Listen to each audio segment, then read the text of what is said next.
You know that feeling when you need to get up to speed on something really fast? Maybe it's for a big meeting, or maybe you're just curious about a new topic, but wow, the amount of info out there, it's a lot. That's pretty much why we do the deep dive.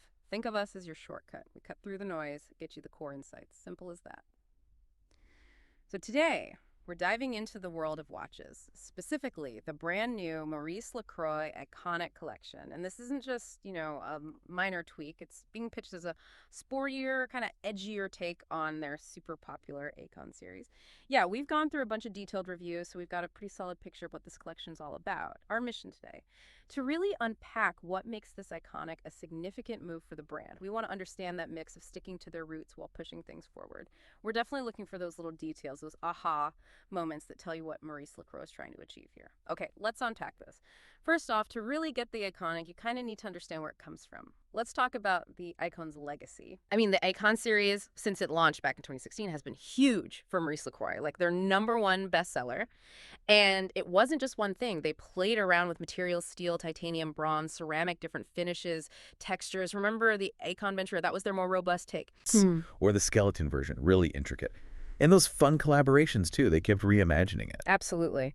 But through all of that change, the core thing stayed put. That 6-claw bezel design. Instantly recognizable. And the basic case shape, too. That was the constant thread, the Aikon DNA, you could say. Which leads us neatly to the Aikonic. Even the name gives it away, right?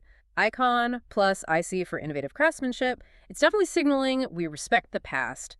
But the goal here is refinement, better mechanics, and a look that says, ready for anything. Daily adventure, as they put it. It's evolution with intent. Right. So let's get into that design evolution. Yeah. Because, you look at it, it feels like an Aikon, but Yeah. different. The reviews point out things like the vertical brushing on the case sides. Yeah, contrasted with those polished bevels. Exactly. It catches the light in a really nice way. And those variable chamfers add complexity, dynamics. Gives it a bit more edge, maybe. I think so.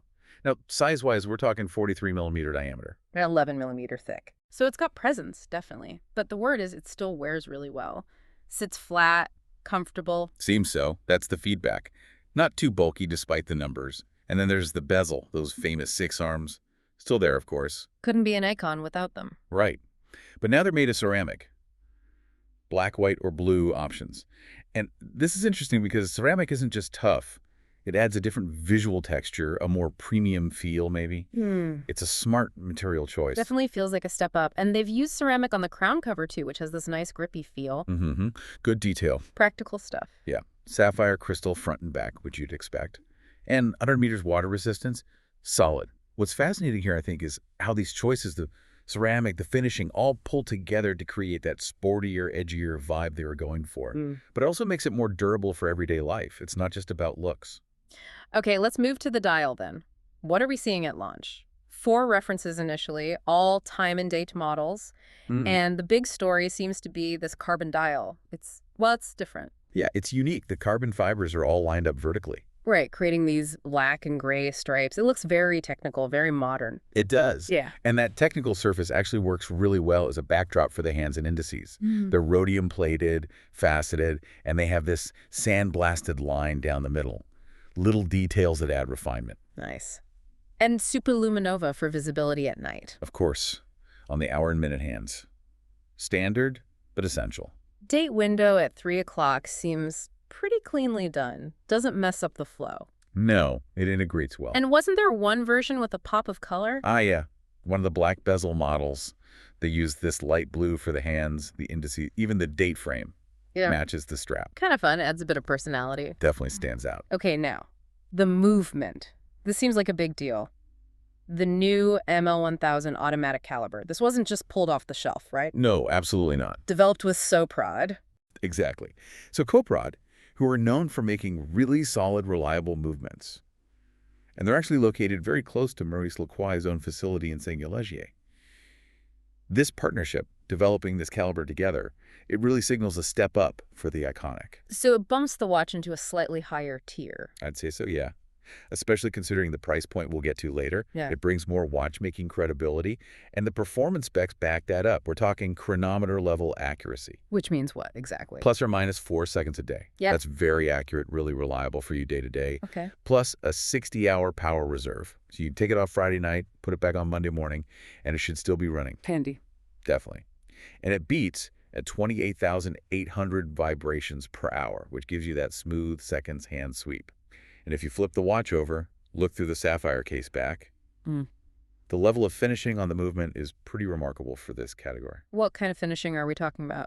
You've got Côte de Genève, those decorative stripes, perlage, the circular graining pattern, blued screws, circular graining elsewhere.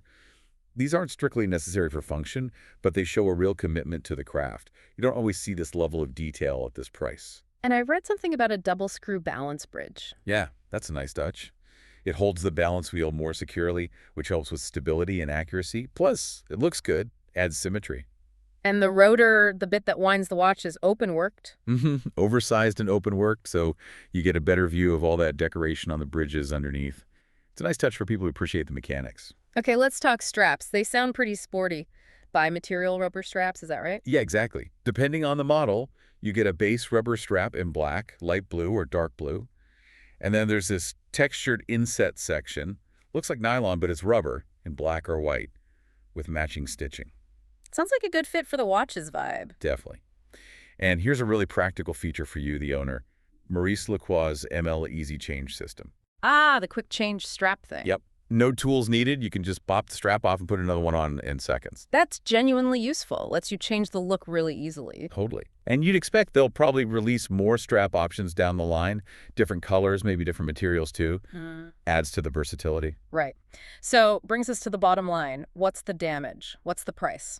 It's priced at CHF 2,950 Swiss francs. Okay, so around $3,000, give or take, depending on exchange rates. Right. And at that price, I think the Aikonic really reinforces what Maurice Lacroix does well, which is Bold design, using interesting materials, solid Swiss build quality, but keeping it relatively accessible. They nail that value proposition pretty consistently. I agree. And the Aikonic specifically keeps that icon energy people like, but adds these new elements, the carbon, the ceramic, and especially that upgraded movement. It feels like a more refined, technically stronger package overall. So who's the target here? Existing Aikon fans looking for the next step. Yeah, for sure.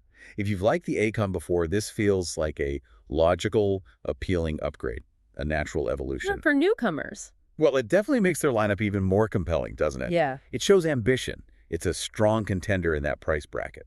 Okay, so that wraps up our deep dive into the new Maurice Lacroix Aikonic. We've covered its roots in the original Aikon, the design changes with ceramic and carbon, the significantly upgraded mechanics with the ML1000 movement, and those user-friendly touches like the strap system. Yeah, it's a really good example of how a brand can take something successful and evolve it thoughtfully, adding new tech, new materials, but keeping the soul of the original. Definitely. So here's something for you to think about after we finish up. What is it about blending tradition, like that core Aikon design, with modern innovation, the new materials, the movement, especially in something you wear, something tactile like a watch? What is it about that blend that makes a product feel, really special, more than just the sum of its parts? Something to chew on.